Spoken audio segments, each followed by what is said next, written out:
हर हर शंभू। जय भोलेनाथ। शिव शंकर कैलाशपति की जय। आज महाशिवरात्रि है। शिवरात्रि ऐसे तो हर माह चंद्रमास के 14वां दिन होता है, लेकिन महाशिवरात्रि का कुछ अजब ही और गजब ही कहानी है। आइए आज शिवरात्रि के बारे में हम बात करते हैं। और बात क्यों नहीं करें, क्योंकि आज शिवरात्रि है। हम लोग सब जानते हैं कि फाल्गुन महीना के चंद्रमास अर्थात कृष्ण पक्ष के चतुर्दशी को महाशिवरात्रि का आयोजन किया जाता है। यह हिंदुओं के लिए एक पवित्र और महान त्यौहार से कम नहीं है। महाशिवरात्रि को सर्वाधिक महत्वपूर्ण माना जाता है, जो अमूमन फरवरी मार्च महीना में आता है।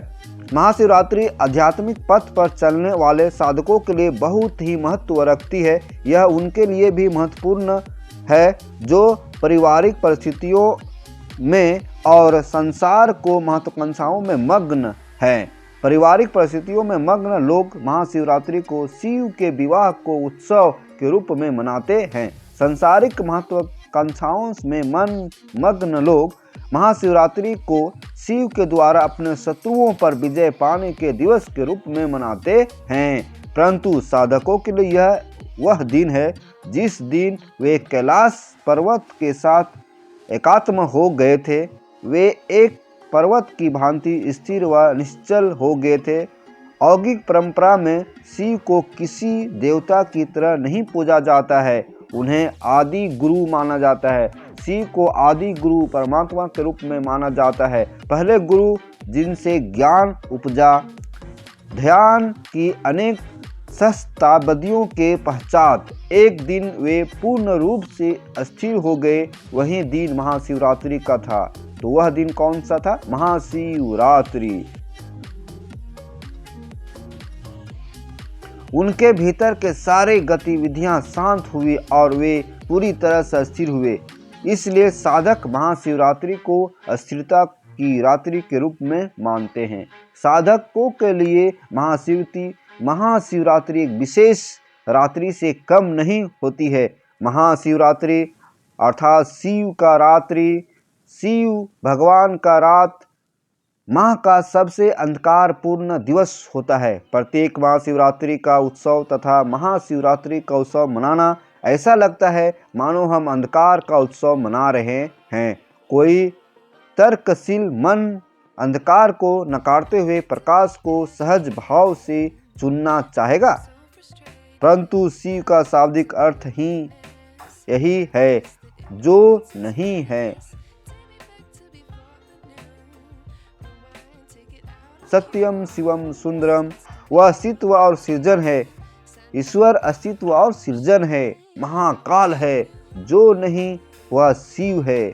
जो नहीं उसका अर्थ है अगर आप अपनी आंखें खोलकर आसपास देखें और आपके पास सूक्ष्म दृष्टि है तो आप बहुत सारी रचना देख सकते हैं।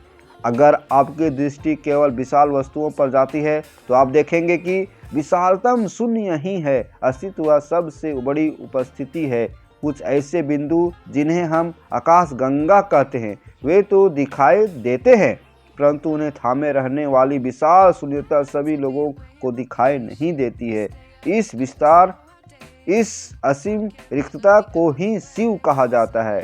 शिव अर्थात शिव शंकर भोलेनाथ कैलाशपति हर हर महादेव, न जाने कितने नामों से शिव को जाना जाता है। सब कुछ शून्य से ही उपजा है और शून्य में ही विलीन हो जाता है। हमारा भी शरीर मिट्टी से बना है और हमारा शरीर अंततोगत्वा मिट्टी में ही मिल जाती है।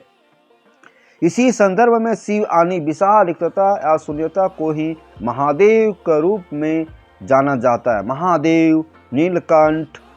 इस ग्रह के प्रत्येक धर्म व संस्कृति में सदा दिव्यता की सर्वव्यापी प्रकृति की बात की जाती रही है। यदि हम इसे देखें तो एकमात्र ऐसे चीज जो सही मायनों में सर्वव्यापी हो सकती है, ऐसी वस्तु जो हर स्थान पर उपस्थित हो सकती है, वह है शिव शंकर भोलेनाथ की कृपा।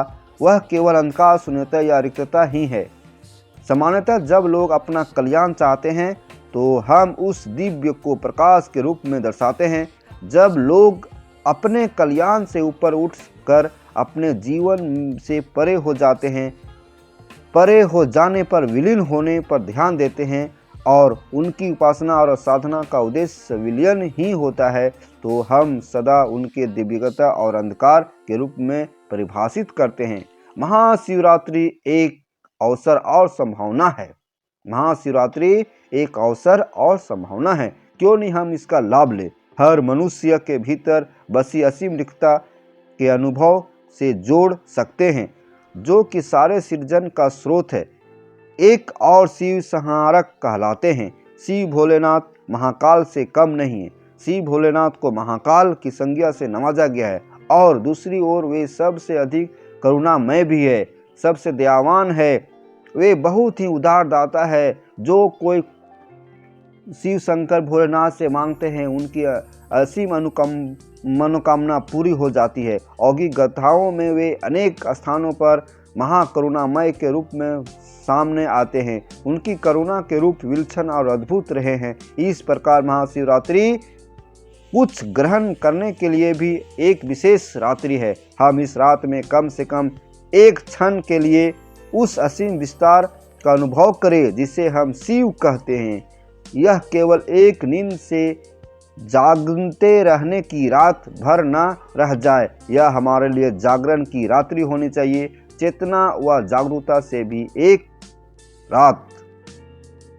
शिव और पार्वती का विवाह के नाम से जाने जाने वाला शिव रात्रि, महाशिवरात्रि, शिव पार्वती के विवाह की इस तिथि को महाशिवरात्रि के रूप में मनाया जाता है। शिव ने चंद्रमा को इसी दिन अपने मस्तक पर धारण किया था। चंद्रमा का जन्म फाल्गुन मास के कृष्ण पक्ष की चतुर्दशी तिथि को अर्थात महाशिवरात्रि का दिन ही हुआ था। ज्योतिष शास्त्र में चंद्रमा को मन का कारक माना गया है। मन जिसकी कोई थाह नहीं, 9 ग्रहों में रानी और संबंधों में मां के रूप में प्रतिष्ठित कोमल भावनाओं का प्रतीक चंद्रमा राशि सुख भी देती है, लेकिन अन्य देवी देवताओं की तरह इसकी जयंती नहीं मनाई जाती है।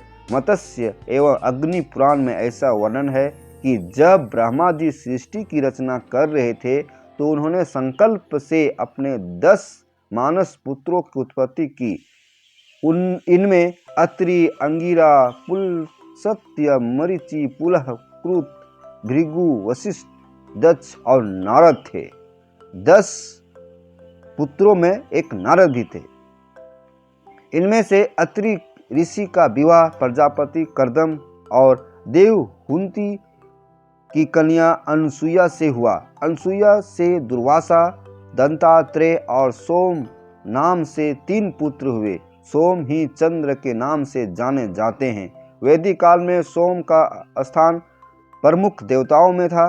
सूर्य, अग्नि और इंद्र आदि देवताओं के तरह सोम भी स्तुति मंत्र प्रचलित था। चंद्रमा के जन्म की एक अन्य कथा भी है। पौराणिक कथा के अनुसार जब देवता और दानवों ने मिलकर समुद्र मंथन किया था तो उसमें 14 रत्न निकले थे। चंद्रमा इन्हीं में से एक थे। यद्यपि ग्रह रूप में चंद्रमा की उपस्थिति समुद्र मंथन से पहले भी थी। समुद्र से निकले 14 रत्नों में से 2 को शिव ने ग्रहण किया, एक कालकूट विष को और दूसरे चंद्रमा को। ऐसी मान्यता है कि जब विष की ज्वाला से शिव का मस्तक जलने लगा तो उसे शीतलता प्रदान करने के लिए उन्होंने मस्तक पर चंद्र को धारण किया, अर्थात चंद्रमा को धारण किया। इन कथाओं के बीच चंद्रमा के जन्म का पद्म पुराण में भी जिक्र आता है। ब्रह्मा जी ने अपने मानस पुत्र अत्रि को सृष्टि के विस्तार की आज्ञा दी। ऋषि अत्रि ने अनुत्तर नाम का तप करना आरंभ कर दिया। तप करते हुए ऋषि ने नेत्रों से जल के रूप के कुछ कण टपक गए। दिव्य रोशनी से जगमगाते हुए उन कणों को पुत्र की कामना से दिशाओं ने स्त्री रूप में उसे धारण कर लिया, लेकिन वे इस तेज को संभाल नहीं पाई और उसे त्याग दिया। ब्रह्मा जी ने उसे त्यागे हुए गर्भ के पुरुष रूप दिया। यही पुरुष रूप चंद्रमा है। चंद्रमा का विवाह दक्ष प्रजापति की 27 नक्षत्र कन्याओं से हुआ है। दिन को प्रकाशमय सूर्य करता है, लेकिन रात को अंधकार को दूर करने वाले चंद्रमा ही है। पूर्णिमा के दिन चंद्रमा अपनी 16 कलाओं से पूर्ण होता है।